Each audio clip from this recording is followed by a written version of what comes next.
how the BMW inverter works.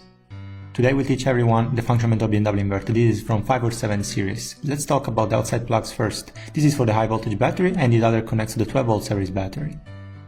And on the other side, this supplies power to the AC compressor. This supplies power to the motor, and those two are heat dissipation pipes for the inverter to dissipate heat. So the IGBT can be kept at a proper temperature, and this is the communication plug. Okay, we finished explaining the connectors. Now let's take a look inside. Turn it on the other side and remove all the screws in this area in order to open it. After opening it, let's get more in depth. We explain the working principle behind this.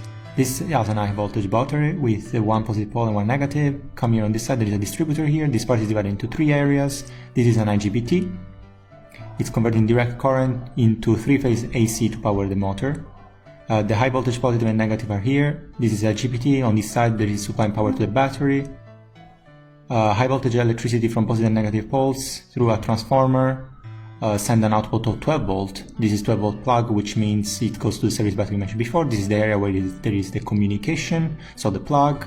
The PCB will take care of the communication. There is a controller inside here. These 2 wires are the positive and negative poles of a power supply for the high voltage compressor.